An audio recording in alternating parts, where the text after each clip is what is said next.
ग्रामी, मैं pastor Harris Hussain आपको खुश आमदीद कहता हूँ अपने यूट्यूब चैनल पर, जिसका नाम है ए फॉर यू टीवी, मतलब अगापे लव फॉर यू, यानी कि इलाही मोहब्बत आपके लिए।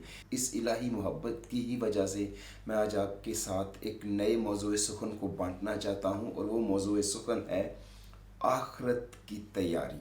जी, जब मैं आखिरत की तैयारी की बात कर रहा हूँ तो मेरा इससे मतलब अपनी मौत की तैयारी की तरफ नहीं है इशारा, बल्कि उस एंड टाइम के लिए अपने आप को प्रिपेयर करना है। और एंड टाइम ख़ास करके यहाँ पे मेरा जो नुक्ता नज़र है वो खुदावंद यस्सु मसीह की आमद सानी है।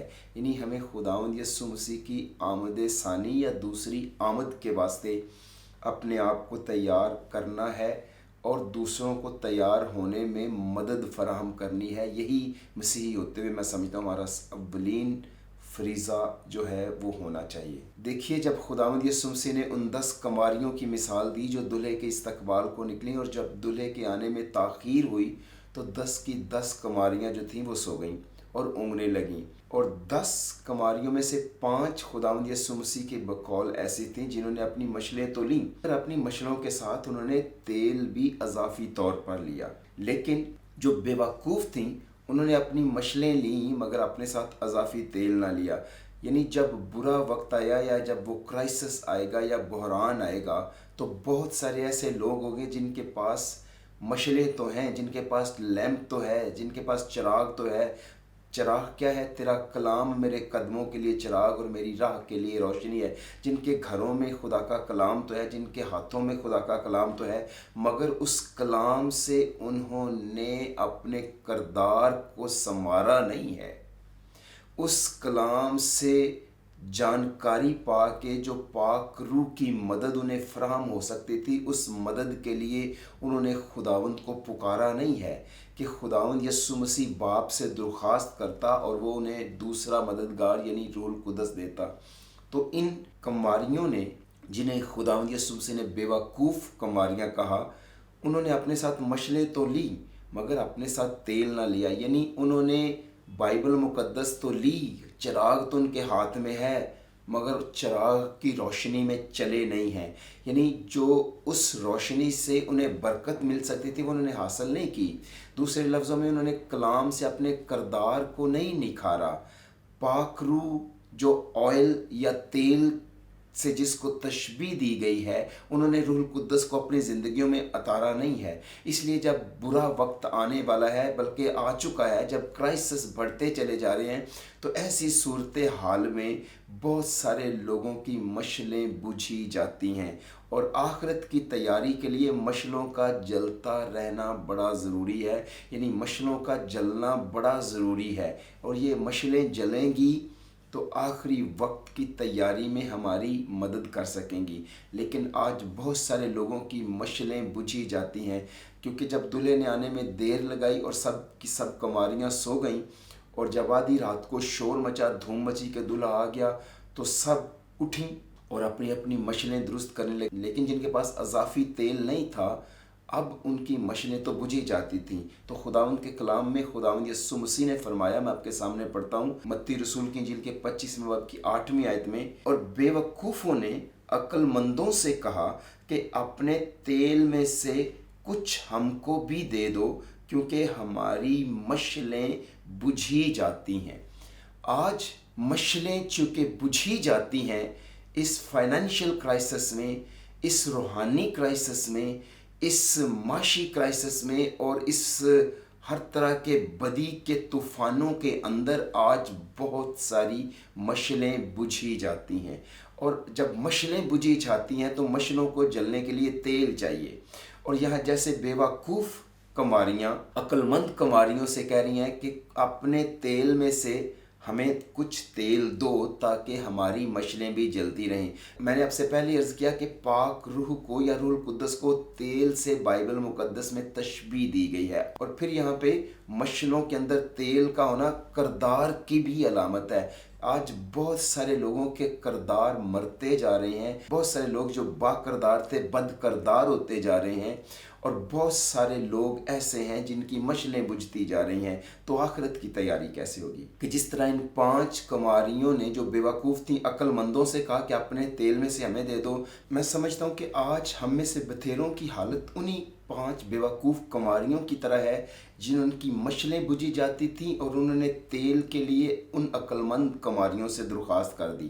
مثال کے طور پر اگر آپ غور کریں تو آج ہمارے پاکستان کے اندر ہر شہر میں جتنے بھی بڑے شہر ہیں، بڑے سے بڑا جو بھی عبادتی اجتماع کیا جاتا ہے، بڑی سے بڑی جو بھی کنونشن کی جاتی ہے، اس میں خدا کے کلام کی منادی جو کرنے کے لیے آتے ہیں وہ پاکستانی خادم نہیں ہوتے، وہ سارے کے سارے باہر سے خادم ہوتے ہیں۔ اب 2 باتیں ہیں یہاں جن پر میں آپ کی توجہ مرکوز کرانا چاہتا ہوں۔ پہلی بات تو یہ ہے کہ ہم اپنے علاقے کے لوگوں کو شاید کنونس کرنے کے لیے باہر سے مدد منگوا رہے ہیں تاکہ وہ اپنے کردار سے ہمارے علاقے کے لوگوں کے لیے برکت کا باعث بنے۔ کیوں؟ کیونکہ ہمارا کردار جو ہے شاید بائبل مقدس کے وسیلے سے ڈیولپ نہیں ہوا جو لوگوں کو کنونس کر سکے کہ وہ اس آخری وقت میں خداوند یسوع مسیح کی آمد ثانی کے لیے تیار ہوں۔ اور دوسری بات یہ ہے کہ یا پھر خدا ان دنوں میں ہم پاکستانی خادموں سے کلام نہیں کر رہا، اسی لیے تو پھر ہم باہر سے خادموں کو منگوا کر ان سے کلام سنتے ہیں اور بڑی سے بڑی کنونشن ان کے لیے ارینج کرتے ہیں۔ 2 ہی باتیں ہو سکتی ہیں، نمبر 1 ہمارا کردار نہیں بنا پاک کلام کے وسیلے سے اور ہم ان کے کردار کو چاہ رہے ہیں کہ ان کے کردار سے لوگوں کو کنونس کیا جا سکے، یا پھر یہ ہے کہ خدا نے ہم سے کلام نہیں کیا اور ہم دوسروں کو بلا رہے ہیں کہ آپ ہمارے ملک میں آ کے کلام سنائیں، کیونکہ ہمارے ساتھ خدا کلام نہیں کرتا اور ہمارے پاس کلام نہیں ہے۔ یہ تو بالکل اسی طرح ہو رہا ہے جس طرح ان بیوقوف 5 کنواریوں نے عقل مندوں سے تیل مانگا۔ آج ہم بھی شاید اسی نقش قدم پر چل رہے ہیں، جہاں آخرت کے لیے ہمیں تیاری کرنی ہے، وہاں آخرت کی تیاری کرنے اور کروانے کے لیے ہمارے پاس روح القدس کی مدد میسر نہیں ہے، اور روح القدس مانگنے سے ملتا ہے۔ دیکھیے اگر خدا ان سے کلام کر سکتا ہے تو ہم سے کیوں نہیں کر سکتا؟ اگر خدا ان کے وسیلے ہمارے ملک کو برکت دے سکتا ہے تو ہمارے وسیلے سے ہمارے ملک کو برکت کیوں نہیں دے سکتا؟ بہت ساری آج الائنسز بنی ہوئی ہیں، بہت سارے آج گروہ بنے ہوئے ہیں، بہت سارے آج گروپ بنے ہوئے ہیں، جس مرضی خادم کی کنونشن کو وہ 4 چاند لگا دیتی ہیں یہ الائنسز، اور جس مرضی خادم کی کنونشن کو یہ ڈبو کے رکھ دیتی ہیں۔ کیوں؟ کیونکہ دھڑے بندی ایسی بن گئی ہے کہ ہم نے ایک مافیا بنا لیا ہے، ہم نے اپنی ایک اجارہ داری بنا لی ہے، ہم نے اپنی کنگڈم بنا لی ہے، اور کہنے کو ہم یہ کہہ رہے ہیں کہ ہم خدا کی بادشاہی کے لیے کام کر رہے ہیں۔ خدا کی بادشاہی کے لیے یا اپنی بادشاہی کے لیے؟ اور خادم جو ہیں وہ باہر سے منگوائے جا رہے ہیں، تیل باہر سے منگوایا جا رہا ہے، یا ہماری اپنی زمین جہاں سے خدا نے ہمیں برکت دیا ہے کھود کے تیل نکالا جا سکتا ہے؟ شاید ہم ناکام ہو گئے ہیں۔ عزیزان من، اس لیے لوٹیے اور آئیے مل کر آخرت کی تیاری کے لیے خداوند یسوع مسیح کی آمد ثانی کے لیے تیار ہوں اور دوسروں کو بھی تیار کریں۔ دیکھیے اس سوال سے میں چاہتا ہوں کہ میں اور اپنی بات کو واضح کر سکوں۔ بیوقوفوں کی بیوقوفی اور عقل مندوں کی عقل کا راز کیا ہے؟ پھر میں کہتا ہوں کہ بیوقوفوں کی بیوقوفی اور عقل مندوں کی عقل کا راز کیا ہے؟ کیوں یہ 5 بیوقوف کماریاں جو کلیسیاؤں کی ہی علامت ہے کیوں بیوقوف ٹھہریں؟ کیوں ان کے ہاتھوں میں مشعلیں ہوتے ہوئے بھی یہ بیوقوف ٹھہریں؟ اس کا راز کیا ہے؟ اس کے پیچھے کارن کیا ہے؟ اس کے پیچھے وجہ کیا ہے؟ وجہ یہاں یہ ہے کہ جب بحران آتا ہے، برا وقت آتا ہے، تو کماریوں کے 2 گروہوں کی عقل اور بیوقوفی کا راز کھلتا ہے۔ کہاں پہ؟ میں چاہتا ہوں آپ میرے ساتھ متی رسول کے 7 باب کی 24 سے 27ویں آیت تک اس راز کو کھولیں، اس راز کو پڑھیں جو خداوند یسوع مسیح نے فرمایا کہ آج بیوقوفوں کی بیوقوفی اور عقل مندوں کی عقل مندی کا جو راز ہے وہ کیا ہے۔ خداوند یسوع مسیح نے فرمایا، پس جو کوئی میری یہ باتیں سنتا اور ان پر عمل کرتا ہے وہ اس عقل مند آدمی کی مانند ٹھہرے گا جس نے چٹان پر اپنا گھر بنایا، اور مینہ برسا اور پانی چڑھا اور آندھیاں چلیں اور اس گھر پر ٹکریں لگیں، لیکن وہ نہ گرا کیونکہ اس کی بنیاد چٹان پر ڈالی گئی تھی۔ اور جو کوئی میری یہ باتیں سنتا ہے اور ان پر عمل نہیں کرتا वो उस बेवकूफ़ आदमी की मानिंद ठहरेगा जिसने अपना घर रेत पर बनाया, और मींह बरसा और पानी चढ़ा और आंधियां चली और उस घर को सदमा पहुंचा और वो गिर गया और बिल्कुल बर्बाद हो गया। अजीज़ा नेमन, ये राज है बेवकूफ़ों की बेवकूफ़ी का और अक्लमंदों की अक्लमंदी का, कि यीशु मसीह ने कहा जो कोई मेरी ये बातें सुनता है और उन पर अमल करता है वो अक्लमंद आदमी की तरह ठहरेगा जिसने अपना घर चट्टान पर बनाया है। और वो जो मेरी बातें सुनता तो है मगर उन पर अमल नहीं करता, वो बेवकूफ़ आदमी की मानद ठहरेगा जिसने अपना घर रेत पर बनाया है। देखिए, हम अपने ईमान की जो इमारत है वो खड़ी तो कर रहे हैं, मगर किस पर? चट्टान पर जो यीशु मसीह है, या रेत पर? किस पर? कहीं ऐसा तो नहीं है जैसे कलाम में लिखा है कि वो अपने आप को अक्लमंद जताकर बेवकूफ़ ठहरे? कहीं हमारा शुमार भी तो उन्हीं लोगों में नहीं होता जा रहा जो अपने आप को अक्लमंद जताकर बेवकूफ़ी पर बेवकूफ़ी करते जा रहे हैं और चट्टान पर घर बनाने की बजाय रेत पर घर बनाए चले जाते हैं, और ना सिर्फ अपना बल्कि अपने फॉलोअर्स का घर भी रेत पर बनवाए जा रहे हैं। जहां हमें कलीसिया की तरक्की के लिए काम करना था, वहां पे हमारी अपनी तरक्की ज़वाल पजीर है। लेकिन याद रखें, अगर हम इसी बेवकूफ़ी से काम लेते रहे, अकल के होते हुए भी अगर हमने अकल इस्तेमाल ना की, तो हम बेवकूफ़ ठहरेंगे। और वो वक्त दूर नहीं है जब हमें अपनी बर्बादी को कबूल करना पड़ेगा, और इसके सिवा हमारे पास कोई और चारा ना होगा, क्योंकि खुदावंद यीशु मसीह की आमद बड़ी करीब है। और उसने कहा, देख मैं दरवाजे पर खड़ा हूँ और हर एक के काम के मुआफिक देने के लिए अजर, उसने कहा, मेरे पास है, मैं जल्द आने वाला हूँ। देखिए, जो किसी ने बोया है वो उसको काटना ही पड़ेगा। चुनाव हमारा अपना है, फैसला हमारा अपना है कि हम आखिरत की तैयारी कर रहे हैं या फिर हम इस दुनिया में लंबी उम्र जीने की तैयारी कर रहे हैं। 10 कमारियां खालिस चर्च की अलामत है जो अपने खुदावन से मिलने की तैयारी कर रही हैं। तमाम 10 कमारियों के पास रूहुल कुद्दस है और वो इस दुनिया में छोटी मशलों की तरह चमक रही हैं। वो सब एक ही वक्त में सो जाती हैं, जैसा कि तमसील में खुदावंद यीशु मसीह ने फरमाया। लेकिन गौर फरमाइए, खुदा के साथ सताई ताल्लुक में रहने वाले दुश्मन दुनिया में अपनी मशलें रोशन करने से कासर होंगे, मगर जो लोग अपनी ज़िंदगी में खुदा को अव्वलीन मकाम देते हैं वो आखिर तक साबित कदम रहेंगे। ये वही हैं जो अक्लमंद हैं, ये वही हैं जिन्होंने अपना घर चट्टान पर बनाया है, ये वही हैं जो खुदावंद यीशु मसीह की बातें सुनते और उन पर अमल करते हैं। इन्हीं को खुदावंद यीशु मसीह ने अक्लमंद कहा है। और ये वही अक्लमंद लोग हैं, जब यीशु मसीह आएगा तो इनका किरदार उसके साथ जाने के लिए तैयार होगा। इनकी मशलें जलती होंगी, इनकी कमरें कसी हुई होंगी, ये तैयार होंगे। रूहुल कुद्दस की भरपूर मदद से ये फैज़याब होंगे। ना सिर्फ खुद फैज़याब होंगे बल्कि इनके वसीले से बड़े लोग जो हैं वो भी सादिक होंगे। और ये लोग जो अक्लमंद हैं, दानिश्वर हैं, सितारों की मानद रोशन होंगे और अब्दुल्लाबाद रोशन रहेंगे, इसलिए कि इन्होंने दुश्मन दुनिया में रहते हुए अपने किरदार का सौदा नहीं किया, अपने आप को बेचा नहीं है। ये अनमोल थे, ये बिके नहीं हैं। ये मुख्तलिफ तालीमात के झोंकों में मौजों की तरह बहते नहीं फिरे। ये किसी लालच का शिकार होकर अपने किरदार का सौदा नहीं कर बैठे। ये खुदा के कलाम पर अमल करते रहे हैं, ये खुदा के कलाम पर भरोसा करते रहे हैं। ये वो लोग होंगे जहाँ जहाँ बर्रा गया ये उसके पीछे पीछे गए। और जब बहरान आएगा, जब क्राइसिस आएंगी, तो ये किरदार अपना निखारने वाले लोग होंगे। इनका किरदार निखर कर सामने आएगा और ये अहले दानिश होंगे जो नूरे फलक की मानद चमकेंगे। और इन्हीं की कोशिश से बड़े लोग सादिक होंगे। अजीज़ा नेमन, जब मैं आखिरत की तैयारी की बात करता हूँ तो इसमें खुदावंद यीशु मसीह की इस तमसील को भी मैं आपके साथ बांटता हूँ, जिन्होंने तोड़ों की तमसील दी। कि कोई शख्स था, दूर दराज के मुल्क को चला, प्रदेश जाने के लिए रेडी था, और उसने जाते हुए अपने नौकरों को बुलाया और नौकरों को बुला के एक को 5 तोड़े दिए, दूसरे को 2 और तीसरे को 1, यानी हर एक को اس کی لیاقت کے مطابق دیا اور پردیس چلا گیا، اور نوکروں سے کہہ گیا کہ میرے آنے تک ان سے لین دین کرنا، ان توڑوں کا استعمال کرنا۔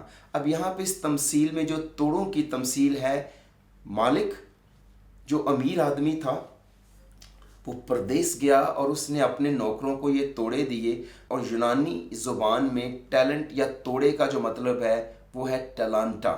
ہر ایک نوکر کی لیاقت کے مطابق، ہر ایک کی قابلیت کے مطابق اس نے وہ توڑے دی، اور کہا گیا کہ میرے آنے تک لین دین کرنا۔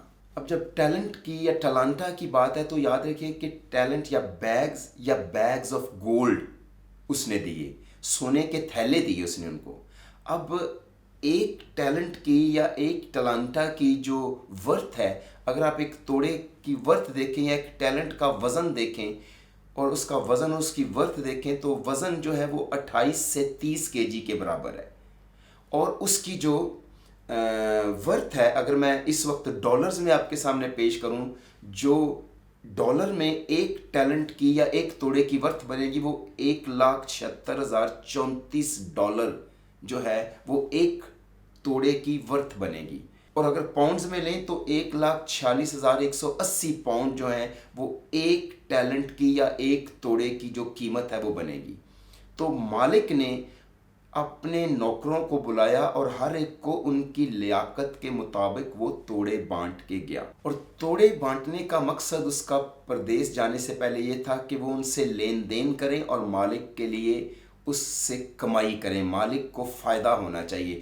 ہمیں یاد رکھنے کی ضرورت ہے کہ جب ہم اس آخری وقت میں رہ رہے ہیں تو یسوع مسیح نے یہ تمثیل جو ہمارے ساتھ بانٹی، ہم اچھی طرح سمجھتے ہیں کہ کیوں بانٹی۔ بے شک خداوند یسوع مسیح نے یہاں پر آخرت کی تیاری کے لیے توڑوں کی تمثیل بانٹی ہے، اور ایک ایسے شخص کی انہوں نے تمثیل دی کہ ایک کاروباری شخص نے اپنے ایک ملازم کو اپنے کاروبار کے ایک حصے کا مختار بنایا، اور جس حصے کا ایک مالک نے اپنے پہلے نوکر کو مختار بنایا، اس حصے کی جو مالیت اگر آپ غور کریں تو 8,80,168 ڈالر ہے۔ تو یہاں پہ اس شخص کو یہ کاروبار کرنے کے لیے مالک یہ رقم دے دیتا ہے، مالک اتنا سونا دے دیتا ہے، مالک ایک جو ہے وہ 5 توڑے دے کے پردیس چلا جاتا ہے۔ ملازم اپنی محنت سے، اپنی دیانتداری سے، اپنی مشقت سے کام کرتا ہے، اور اپنے مالک کے لوٹنے پر جو وہ اس کو نفع کما کے دیتا ہے کاروبار میں سے، وہ 14,71,800 ڈالر کا تقریباً وہ اسے نفع کما کے دیتا ہے، اس کو فائدہ دیتا ہے۔ اسی طرح مالک پردیس جانے سے پہلے اپنے دوسرے ملازم کو بھی 2 توڑے دے کے جاتا ہے، جن کی مالیت 3,52,067 ڈالر ہوتی ہے تقریباً، اور وہ نوکر بھی اپنے مالک کے جانے کے بعد ان 2 توڑوں سے کاروبار کرتا ہے، مشقت کرتا ہے، اور اپنے مالک کی واپسی پر جو وہ نفع کما کے اپنے مالک کو دیتا ہے وہ 7,04,134 ڈالر تقریباً اپنے مالک کو کما کے واپس دیتا ہے ان 2 توڑوں سے۔ اور اسی طرح مالک نے اپنے تیسرے نوکر کو تقریباً 1,76,034 ڈالر کی مالیت کا مختار یا انچارج بنایا، لیکن وہ ملازم غفلت کا شکار تھا اور محض نقصان سے بچنے کے لیے اس نے رقم کو دبا دیا، اور جب واپسی مالک کی ہوئی تو اس نے مالک کو اس کا وہ دبا ہوا توڑا لا کے واپس کیا، اور کہا کہ مجھے پتا تھا تو سخت آدمی ہے تو تیرا نقصان نہ ہو جائے، اس لیے میں نے کوئی کاروبار نہیں کیا۔ تو کہانی یا تمثیل سے آپ آگاہ ہیں کہ اس نے اس کے ساتھ جو کیا وہ آپ بائبل سے پڑھ سکتے ہیں، توڑوں کی تمثیل سے۔ البتہ خداوند یسوع مسیح کے فرمان کا یا اس تمثیل کا مطلب یہ ہے عزیزان من کہ ہم میں سے ہر ایک کو پاک روح کی نعمت ملی ہوئی ہے، پاک روح کا گفٹ ملا ہوا ہے، اور روح القدس کے وسیلے سے خدا نے، یسوع مسیح نے ہمیں وہ گفٹس دیے ہیں۔ اس سے پہلے کہ وہ آسمان پر جاتا، اس سے پہلے کہ وہ دنیا سے جاتا، جا کے ہمارے لیے جگہ تیار کرتا تاکہ واپس آ کے ہمیں اپنے ساتھ لے لے، جہاں وہ ہے ہم اس کے ساتھ وہاں پہ رہیں۔ جانے سے پہلے پاک روح کے وسیلے سے اس نے ہر ایک آدمی کو روح القدس کی نعمت سے نوازا، اس نے پاک روح کا گفٹ ہر ایک شخص کو جو ہے وہ دے رکھا ہے، ہر ایک کی انتظامی صلاحیت کے مطابق۔ وہ چاہتا ہے کہ ہم ان نعمتوں کو دوسروں کی خدمت کے لیے استعمال کریں، اس لیے جو کچھ اس کا ہے وہ اسے ہم سے سود سمیت وصول کرے گا۔ یہ بات ہمیشہ ذہن میں رکھیں کہ ہر نعمت جو خدا نے ہمیں دی ہے وہ اوپر سے ہے، نوروں کے باپ کی طرف سے، اور اس نعمت کا ہمیں حساب دینا پڑے گا اور سود سمیت حساب لے گا۔ آپ کے پاس ٹیلنٹ جسمانی طور پہ ہے یا روحانی طور پہ ہے، آپ دولت مند ہیں، آپ ہنر مند ہیں، آپ عقل مند ہیں، جو کچھ بھی خداوند یسوع مسیح کے روح نے آپ کو سونپا ہے، ایک دن اس کا وہ حساب لے گا۔ اور دینے کا مقصد یہ ہے کہ ہم آخرت کی تیاری کریں، ہم اس کی آمد کی تیاری کریں، ہم اس کی آمد کے منتظر رہیں، ہم اس کو حساب دینے کے منتظر رہیں، ہم اس سے ملنے کے منتظر رہیں۔ کیوں؟ کیونکہ وہ ہمیں ایماندار جان کر اپنی خدمت میں شامل کر کے گیا ہے۔ اس نے ہمیں یہ بڑا اعزاز دیا ہے کہ اس کا کاروبار ہم زمین پر سنبھالیں۔ اس نے ہمیں یہ شرف بخشا ہے کہ اس کے ہم شراکت دار بنیں اس انجیل کی بشارت میں، جس میں آسمان کے فرشتے شراکت دار ہیں، باپ شراکت دار ہے، بیٹا شراکت دار ہے، روح القدس شراکت دار ہے، اور وہ ہمیں یہ اعزاز دے کے گیا ہے ان نعمتوں کے وسیلے سے، ان برکتوں کے وسیلے سے، ان توڑوں کے وسیلے سے جو ہمیں دے کے گیا ہے کہ ہم آسمان کی ہستیوں کے ساتھ اس نجات کے مشن کو پائے تکمیل تک پہنچائیں، تاکہ بہتوں کی نوبت توبہ تک پہنچے اور بہت سارے لوگ اس آخرت کی تیاری کر سکیں، یعنی یسوع مسیح کی آمد کی تیاری کر سکیں۔ ہر مختار یہ یاد رکھے، ہر شخص یہ یاد رکھے کہ ایک دن ہر ایک مختار کو، جس کو کوئی نہ کوئی برکت دے کے خدا یسوع مسیح گئے ہیں، پاک روح جس کو جو نعمت دے چکا ہے، جو گفٹ دے چکا ہے، اس ذمہ داری کا حساب ہر ایک مختار کو دینا پڑے گا۔ ہر ایک شخص کو اپنے توڑے کا حساب دینا پڑے گا، ہر ایک شخص کو اپنے ٹیلنٹ کا، اپنے گفٹ کا حساب دینا پڑے گا، ہر شخص کو اپنی نعمت کا حساب دینا پڑے گا۔ اولاد خداوند کی طرف سے برکت ہے، پیٹ کا پھل خداوند کی طرف سے اجر ہے، میراث ہے۔ اولاد کی تربیت کیسے کی، اس کا حساب دینا پڑے گا۔ جہاں لوگ کتوں کی تربیت کر لیتے ہیں، وہاں اولاد کی تربیت کرنے سے قاصر ہیں۔ ہمیں حساب دینا پڑے گا کہ ہم نے اپنی کلیسیا کی تربیت کیسے کی، اپنی اولاد کی تربیت کیسے کی، اپنے آپ کو قابو میں کیسے رکھا۔ اس لیے ہر ایک کو اپنے توڑے کا، اپنے ٹیلنٹ کا عزیزان من حساب دینا پڑے گا، کیونکہ کلام پاک فرماتا ہے، کیونکہ ضرور ہے کہ مسیح کے تخت عدالت کے سامنے جا کر ہم سب کا حال ظاہر کیا جائے، تاکہ ہر شخص اپنے ان کاموں کا بدلہ پائے جو اس نے بدن کے وسیلے سے کیے ہوں، خواہ بھلے ہوں خواہ برے۔ آپ آزاد ہیں، جو مرضی آپ کریں، کام اچھے کریں کام برے کریں، آپ آزاد ہیں۔ اچھا سوچیں برا سوچیں، اچھی باتیں کریں بری باتیں کریں، مگر ہر نکمی بات جو انسان کہے گا، عدالت میں اس کو حساب دینا پڑے گا۔ ہر بھلے اور برے کام کا حساب دینا پڑے گا، یہ بات ضرور یاد رکھیں۔ اس لیے جو برکات، جو نعمتیں، جو ٹیلنٹ، جو توڑے خداوند یسوع مسیح میں دے کے گئے ہیں، ایک دن ان کا حساب ہمیں اسے اس کے تخت عدالت کے سامنے کھڑے ہو کے دینا پڑے گا۔ ہم مختار کے طور پر ہیں، ہم اسٹوڈ ہیں، ہم ذمہ دار ہیں، ہم ملازم ہیں، اور کاش وہ ہم سب سے کہے شاباش وفادار نوکر، تو تھوڑے میں دیانتدار رہا، تجھے بہت سی چیزوں کا مختار بنایا جائے گا۔ عزیزان من، یہ ذہن میں رکھیں کہ ہمیں اپنی اپنی نعمت کا، اپنی اپنی برکت کا، اپنے اپنے ہنر کا، اپنے اپنے ٹیلنٹ کا، اپنے اپنے گفٹ کا حساب دینا پڑے گا۔ اس لیے کہ جو بھی ہمیں سونپا گیا ہے، ہم اس کے مالک نہیں ہیں، ہم اس کے مختار ہیں، اور مختار کو اپنی مختاری کا حساب دینا پڑتا ہے۔ ایک مختار کو اپنی مختاری کا، اپنے ذمہ داری کا حساب دینا پڑتا ہے۔ پہلی بات تو یہ ہے کہ ایک مختار ہونا ایک بہت بڑی ذمہ داری ہے۔ جہاں ایک بہت بڑا شرف ہے، جہاں ایک بہت بڑا اعزاز ہے، وہاں پہ ایک مختار ہونا ایک بہت بڑی ذمہ داری ہے۔ مختاروں کو اپنے مالک کے لیے زیادہ سے زیادہ منافع حاصل کرنے کے لیے بہت سے وسائل کا انتظام کرنا چاہیے۔ جو ہمارے مالک نے ہمیں سونپا ہے، ہمیں اپنے مالک کو سے زیادہ منافع کما کے دینا ہے۔ یہ ایک مختار ہوتے ہوئے ہماری ذمہ داری، لہٰذا ہم ہر اس چیز کے ذمہ دار ہیں جو خدا نے ہمیں دی ہے۔ اس میں مادی چیزیں بھی ہیں اور روحانی نعمتیں یا روحانی گفٹ جو ہیں وہ بھی شامل ہیں۔ جو جسمانی نعمتیں ہیں وہ بھی شامل ہیں اور جو روحانی نعمتیں ہیں اس میں وہ بھی شامل ہے، اور ہمیں دونوں جسمانی اور روحانی نعمتوں کا حساب دینا پڑے گا۔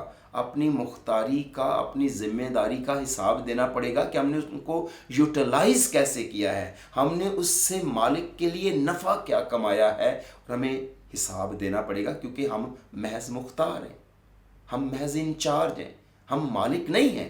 ہاں، یہ بات درست ہے، ہم اپنے وسائل کو اپنے فائدے کے لیے یا خدا کے فائدے کے لیے استعمال کرنے کے لیے آزاد ہیں، مگر یہ یاد رکھیں، وائز کی کتاب کے 11ویں باب میں 9ویں آیت میں لکھا ہے، ہمیں یاد رکھنا ہوگا کہ ہم جواب دہ ہوں گے، ہم جواب دہ ہوں گے کہ ہم نے ان وسائل کو اپنی ذات کے لیے استعمال کیا ہے یا خدا کی ذات کے لیے استعمال کیا ہے۔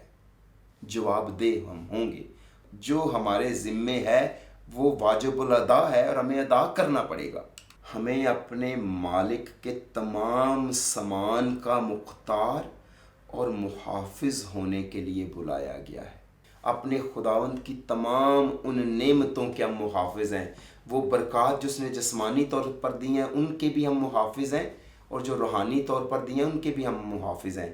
ہم مالک نہیں ہیں، مالک وہ ہے، اسے حساب چاہیے اور وہ ہم سے حساب لے گا، اور ہر ایک مختار کو اپنی مختاری کا حساب جو ہے وہ دینا پڑے گا اور دینا ضروری ہے۔ میں پچھلے دنوں میں کراچی میں تھا، اور یقین کریں کہ وہاں پر ایک 12-13 سالہ بچہ نشہ بیچتا ہے، اس کی ماں نشئی ہے، اس کا باپ نشئی ہے، اور آپ شاید اتنی جلدی اپنی سیلری کاؤنٹ نہیں کر سکتے جتنی جلدی وہ نشہ بیچ کے پیسے اپنے ہاتھوں سے گنتا ہے۔ تو ایک 13 سالہ بچہ ایک ڈرگ مافیا کا ڈیلر بنا ہوا ہے، تو اس کے پیچھے کیا اس کی اکیلے کی طاقت ہے؟ نہیں، یقیناً اس کے پیچھے کرپٹ لوگ شامل ہیں۔ تو میں ایک دن غور کر رہا تھا کہ کبھی نہ کبھی کسی نہ کسی وجہ سے یہ فیملی، یہ خاندان جس کا یہ چشم و چراغ ہے وہ دھتکارا گیا ہوگا۔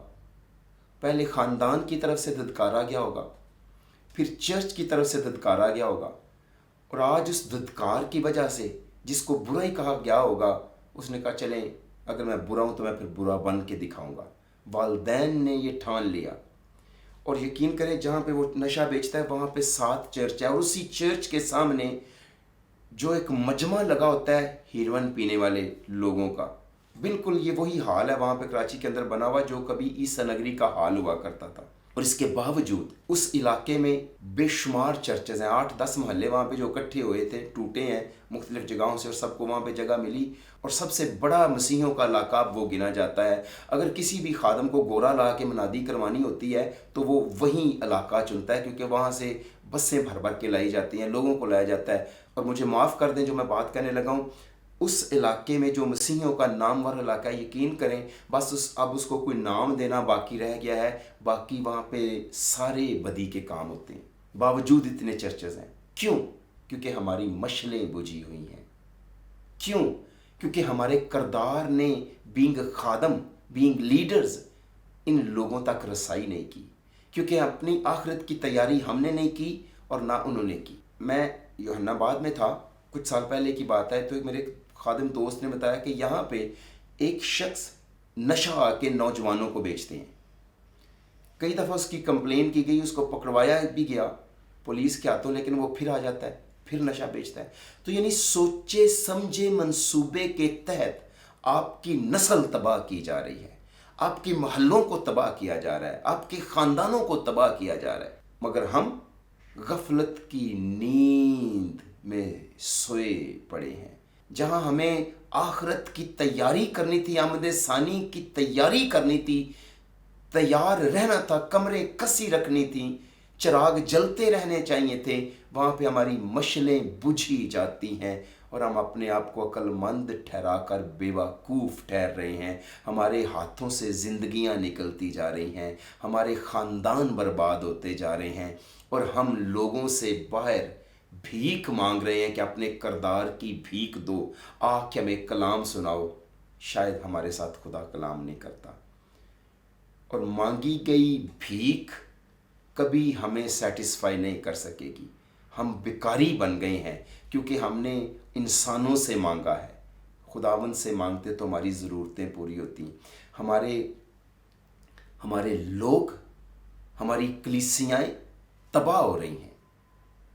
हमारे मोहल्लों के अंदर हमारी आने वाली नस्लें एक प्रपोज्ड प्लान के तहत तबाह की जा रही हैं, मगर हमारी हालत ये है कि हम बड़े बड़े क्रूसेड्स तो करवा रहे हैं, बड़े बड़े इज्तिमा तो इकट्ठे करके हो रहे हैं, लेकिन कहने को हम कह रहे हैं कि हम खुदा की जो बादशाही है उसको वुसअत दे रहे हैं। लेकिन अजीज़ान मन, हम शायद खुदा की बादशाही को वुसअत नहीं दे रहे। हम खुदा की बादशाही के लिए लोगों को तैयार नहीं कर रहे।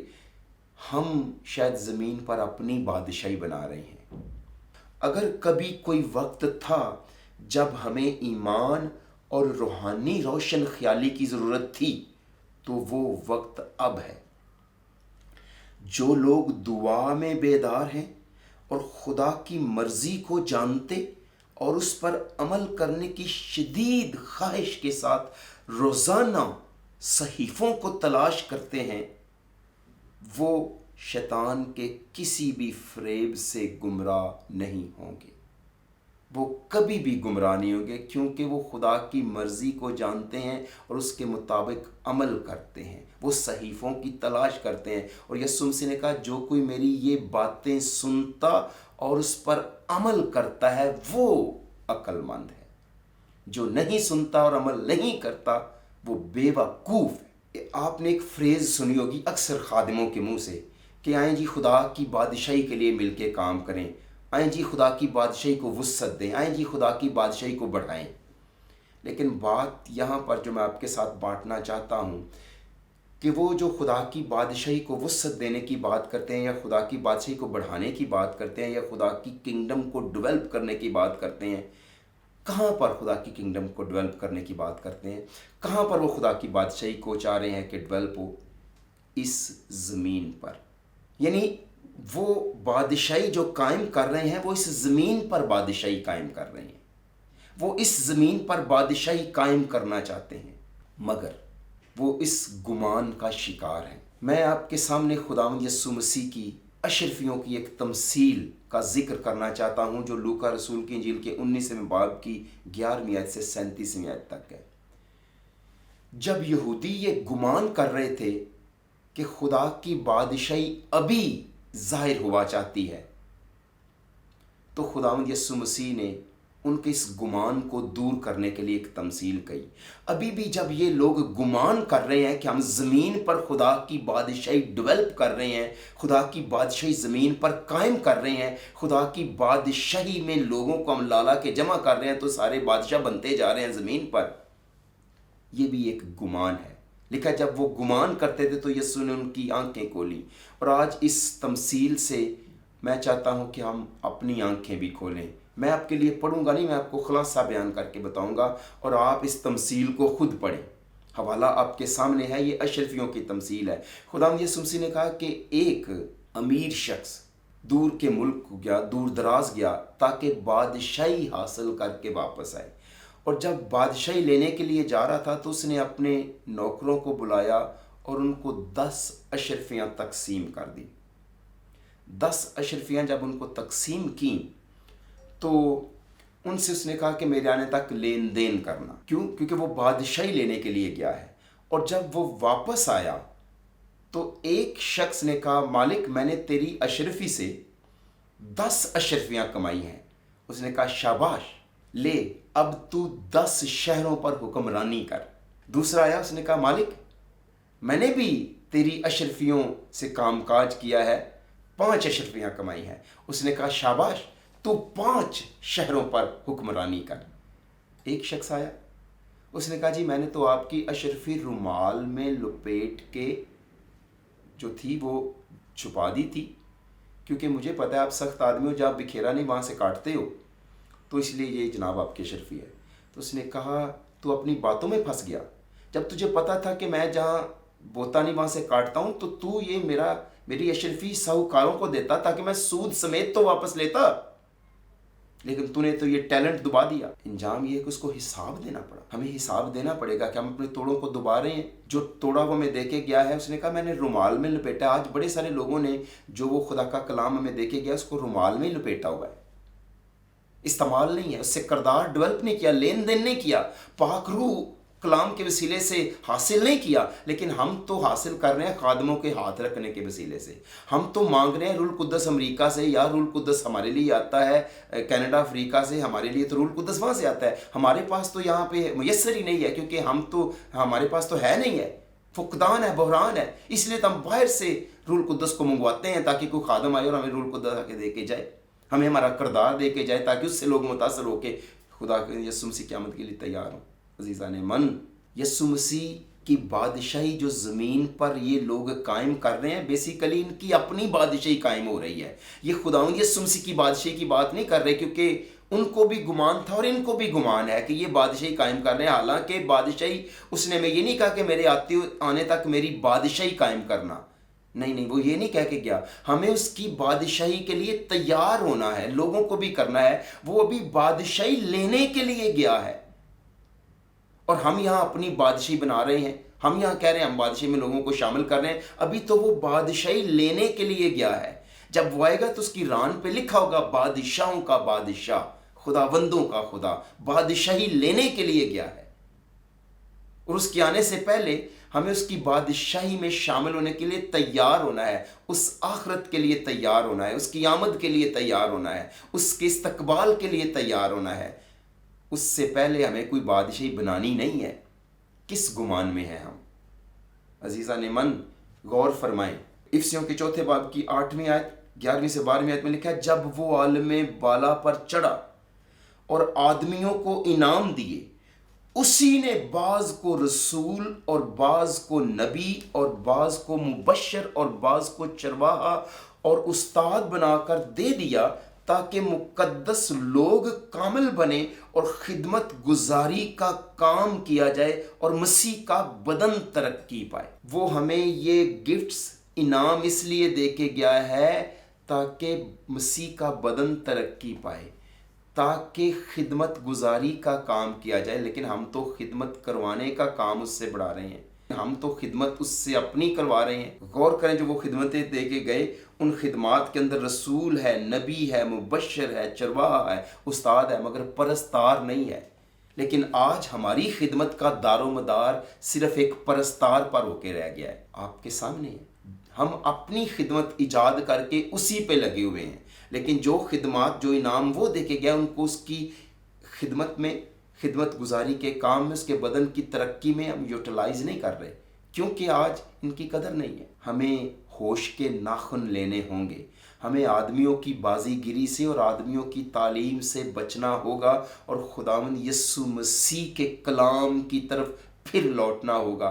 हमें उस्तादों की ज़रूरत है, हमें मुबश्शिराने इंजील की ज़रूरत है और हमें सच्ची नबूवत की समझने की ज़रूरत है और हमें उस तालीम की ज़रूरत है जो वो चाहता है। एक साउंड डॉक्ट्रिन की ज़रूरत है, ताकि हम अपने आप को आखिरत के लिए दुरुस्त तालीम के साथ तैयार कर सकें। क्योंकि मैंने आपसे अर्ज़ किया कि हमें उसके आने से पहले बादशाही नहीं बनानी, वो बादशाही लेने के लिए गया है। और जब वो बादशाही लेके आएगा तो गौर फरमाएं, कलाम पाक में क्या लिखा है, जब इब्ने आदम अपने जलाल में आएगा और सब फरिश्ते उसके साथ आएंगे, तब वो अपने जलाल के तख्त पर बैठेगा और सब कौमें उसके सामने जमा की जाएंगी और वो एक को दूसरे से जुदा करेगा, जैसे चरवाहा भेड़ों को बकरियों से जुदा करता है, और भेड़ों को अपने दाने और बकरियों को बाएं खड़ा करके कहेगा। उस वक्त बादशाह अपनी दाहिनी तरफ वालों से कहेगा, आओ मेरे बाप के मुबारक लोगों, जो बादशाही बनाए आलम से तुम्हारे लिए तैयार की गई है, उसे मिरास में लो। जब वो आएगा तो बादशाही में शामिल करेगा। जब वो आएगा तो बादशाही देगा, क्योंकि वो बादशाही लेने गया है और हमें ये कह के गया है कि हम उसके आने तक उसकी नेमतों से, उसके तोड़ों से लेन देन करें, खिदमत गुजारी का काम करें, उसके बदन को तरक्की दें, बहुत से लोग ईमान में आएँ, तैयार हों आखिरत के लिए, उसकी आमद के लिए, उसका इस्तकबाल करने के लिए। और जब वो आएगा तो वो तख्त पर बैठेगा और फिर वो मेराज देगा, बादशाही में शामिल करेगा। लेकिन हमने तो अपने गुमान से उसके जाने के बाद अपनी ही बादशाही कायम कर लिया और लोगों को उसमें शामिल करते जा रहे हैं, लोगों को उस अलायंस में शामिल करते जा रहे हैं, लोगों का एक धड़ा बनाते जा रहे हैं, लोगों का ग्रोह बनाते जा रहे हैं, और हम वो अंधों में काने राजे बने बैठे। हम तो बादशाह को रिप्लेस करने पर तुले हुए हैं। खुदावंद यस्सु मसीह की आमद के लिए तैयार होना है तो हमें बाइबल की तरफ लौटना पड़ेगा, हमें खुदा के कलाम की तरफ लौटना पड़ेगा। आदमियों की बाजीगिरी और मक्कारी से हमें बचना होगा, वरना वो हमारी आंखें ज़मीन की तरफ लगा देंगे, ज़मीन की धुंधली चीज़ों पर लगा देंगे। हमें अपनी आंखें आसमान की अबदी चीज़ों पर लगानी है। और जब तक खुदावंद यीशु मसीह नहीं आ जाता, हमें दयानतदारी से अपनी उन नेमतों का इस्तेमाल करते हुए अपने खुदावंद की आमद के लिए खुद भी तैयार रहना है और लोगों को भी तैयार करना है और रहने की तालीम देनी है। बाइबल मुकद्दस के अंदर बहुत सारे मुख्तारों की बात है, अच्छे मुख्तार भी आए हैं और बुरे मुख्तार भी आए हैं। यहाँ पे जब यूसुफ की बात की जाती है तो यूसुफ के बारे में लिखा है, चनाचे यूसुफ उसकी नज़र में यानी पोतीफर की नज़र में मकबूल ठहरा और वही उसकी खिदमत करता था और उसने उसे अपने घर का मुख्तार बनाकर अपना सब कुछ उसे सौंप दिया। याद रखें, खुदा ने आपको अपने घर का मुख्तार बनाया है, अपनी कलीसिया का मुख्तार बनाया है, अपने लोगों का मुख्तार बनाया है, स्टूवर्ड बनाया है, ज़िम्मेदार बनाया है। और अगर आप मारपीट करते हैं उसके आने से पहले, आप अपनी खिदमत उसकी कलीसिया से करवा रहे हैं, तो एक दिन वो देखेगा और कहेगा, ऐ शरीर नौकर, तूने मेरे तोड़े को दबाया, उसका गलत इस्तेमाल किया, अपने फ़ायदे के लिए इस्तेमाल किया, तो उसे हिसाब देना पड़ेगा। देखिए, मुख्तार अपने मालिक के नाम पर काम किया करते थे। जो वो करना चाहता था वो अपने मालिक के मफादात को कबूल करते और उन्हें उसके सामान को अपने फ़ायदे के लिए इस्तेमाल नहीं करना होता था। वो अलीअज़र और यूसुफ जैसे दयानतदार मुख्तार थे। हाँ, मुख्तार बाइबल के अंदर जो थे वो अपने फ़ायदे के लिए मालिक का सामान अपने मफादात के लिए हासिल नहीं करते थे या इस्तेमाल नहीं करते थे, वो मालिक के मफादात का ख्याल रखते थे। यूसुफ एक अच्छी मिसाल है। अलीअज़र बाप अब्राहम के जो मुलाजम थे, एक अच्छी मिसाल है। ये वफादार थे। लेकिन दो बुरी मिसालें भी हैं यहाँ पे। एक शख्स इर्जा था, जो शराबी था, जो खाऊ था, और वो अपने मालिक के घर में शराब से धुत था कि उसे ज़मरी ने कत्ल कर डाला। क्यों? कि अपने वो मालिक के घर का दीवान था, मुख्तार था, मगर शराब में धुत था।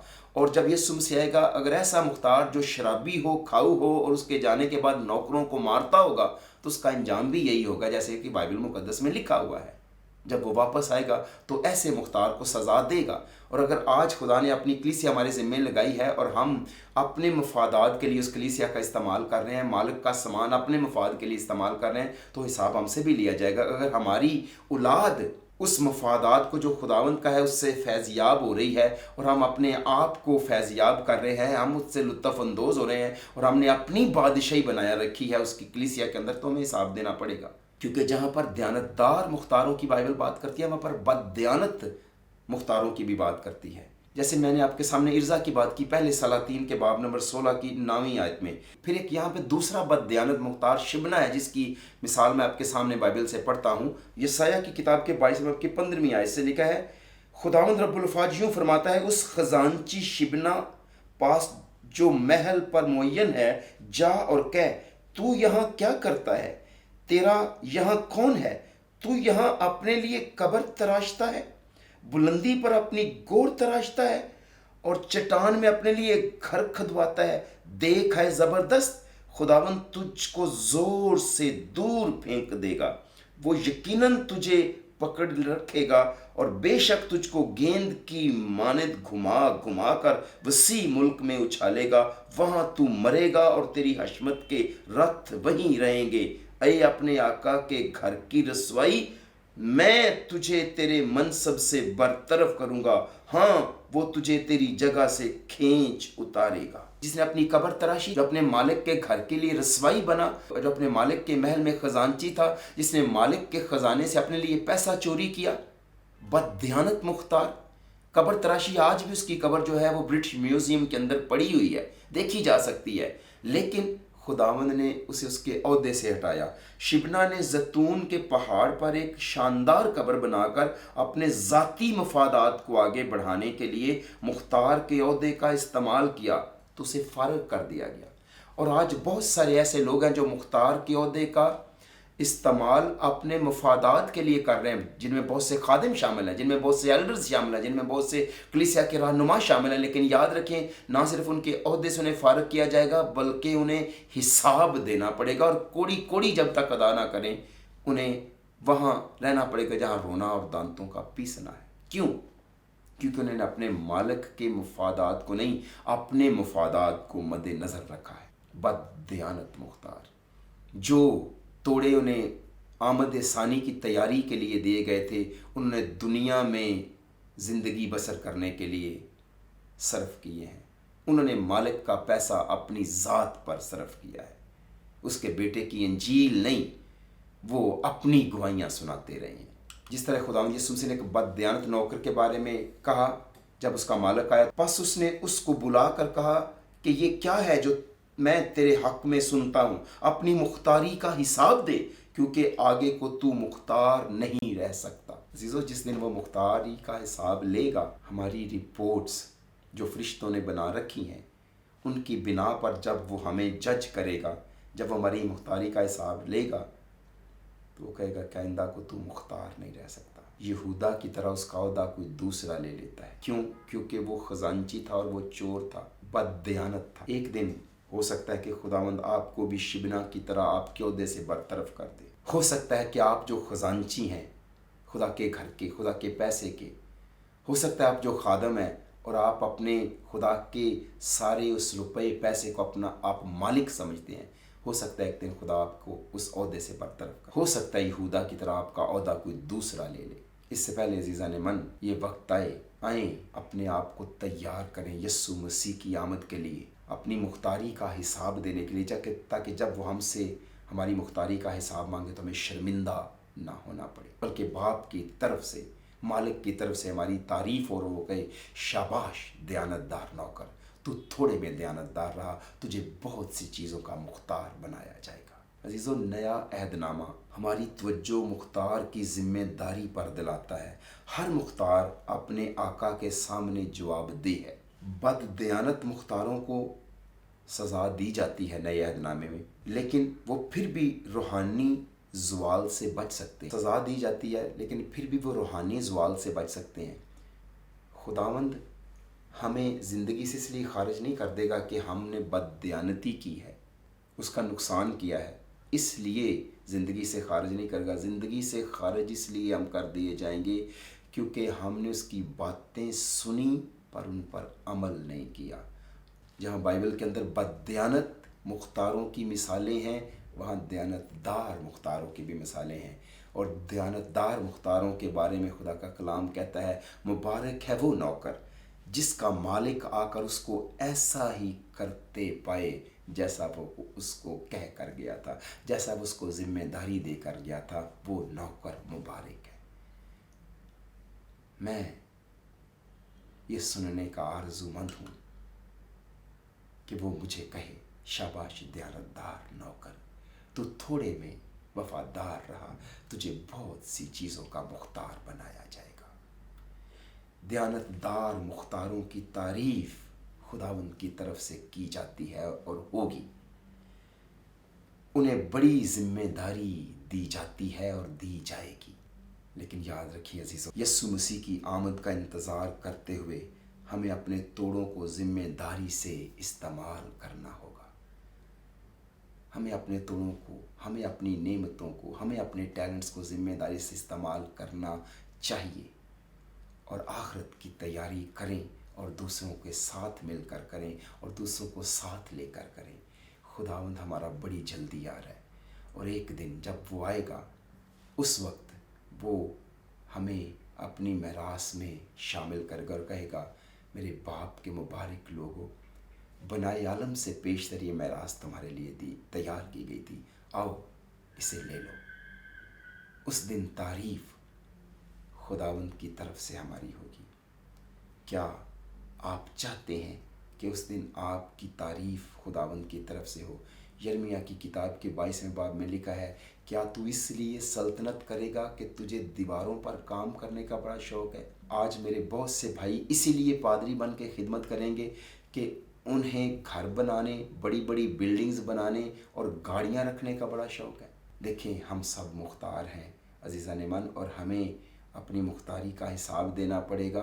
और आए हमें ये ना सुनना पड़े, ऐ शरीर नौकर, तू मेरा पैसा साहूकारों को दे देता तो मैं सूद समेत तो आके वापस लेता। बल्कि आप उस गिरोह में शामिल हों जिस मुलाजिम को, जिस मुख्तार को वो कहेगा, शाबाश दयानतदार नौकर, तू थोड़े में वफादार रहा, तुझे बहुत सी चीज़ों का मुख्तार बनाया जाएगा। अपना ख्याल रखें, हमारा अजर हमें बड़ी जल्दी मिलने वाला है। हाथ से ईमान को ना जाने दें, करदार का सौदा ना करें, अपनी ज़िंदगी में पाक रूह की रहनुमाई में हम चलें। हमारा खुदावंद बड़ी जल्दी आ रहा है। आए तैयार रहें और तैयार होने की तरगीब हमेशा देते रहें।